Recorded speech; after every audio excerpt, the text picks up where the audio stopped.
Now, and this political violence continues. I think most of you must have seen that most disgraceful television news when a man in Bambalapitiya had thrown something at a train and he was a bit mentally also ill, and then he was chased into the sea, into the beach, and several people followed him and chased him. One happened to be a police officer, and we all saw how the crowds were inciting these people to beat this man up. And we saw how they were raising these big, large sticks to beat this man to death. The entire nation was shocked by this side.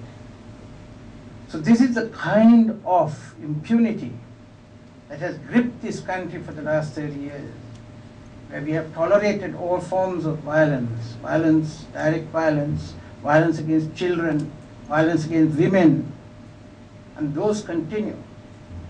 And we have to address those. Now,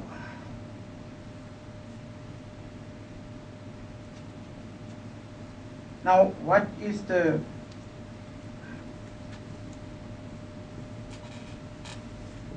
situation now? All of a sudden, there emerged, now we are going to have presidential elections. And what is unique and interesting about the presidential elections is that the war hero, the commander-in-chief of the armed forces, General Fonseca, has decided to challenge the president.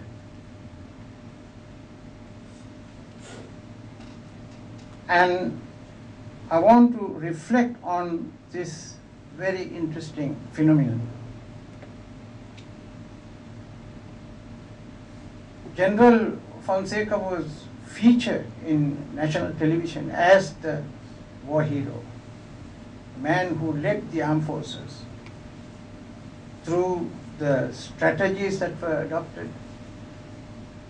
to victory. Now, when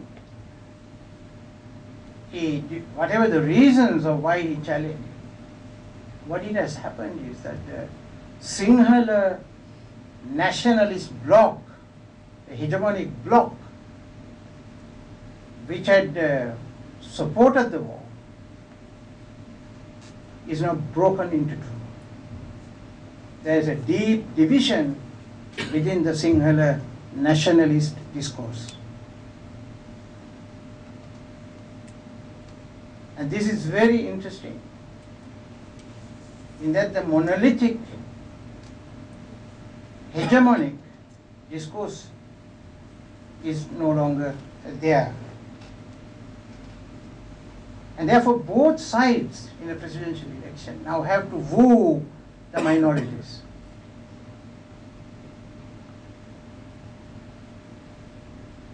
General Fonseca,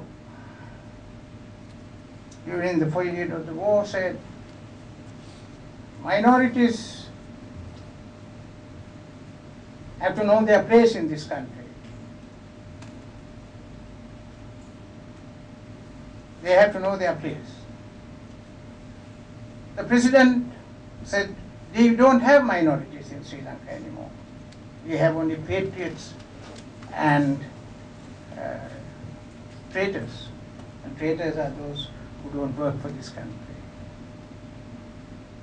Now suddenly, General Fonseca is talking about how to address the Tamil national question. He even wants to go beyond the 13th Amendment. He says 13th Amendment plus, plus, plus.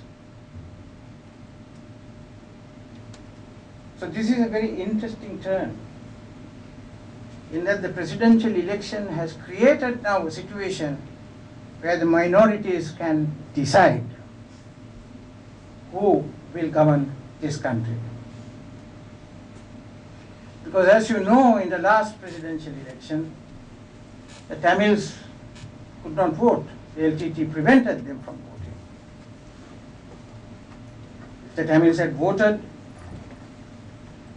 the UNP and Ranil Wickremesinghe would be the president of Sri Lanka.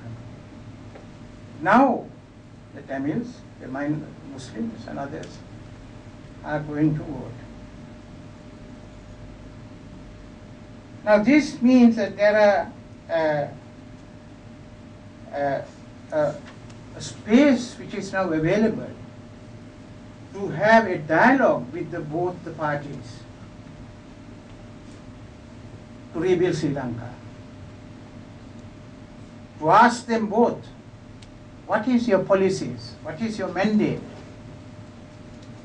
How are you going to deal with these issues which has vexed this country for the last 60 years?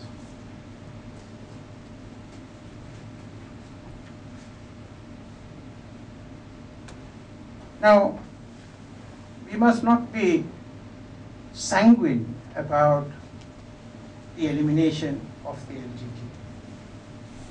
The LTT has been eliminated militarily, but not ideologically. The ideological mindset for the division of Sri Lanka through a separate state of Elam remains, and is the political objective of large numbers of the Tamil diaspora abroad. And it is always possible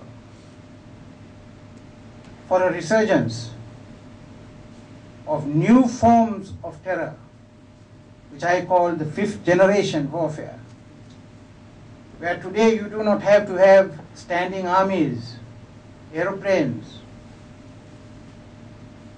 50 people can have a devastating impact on a city, like what we saw in Mumbai.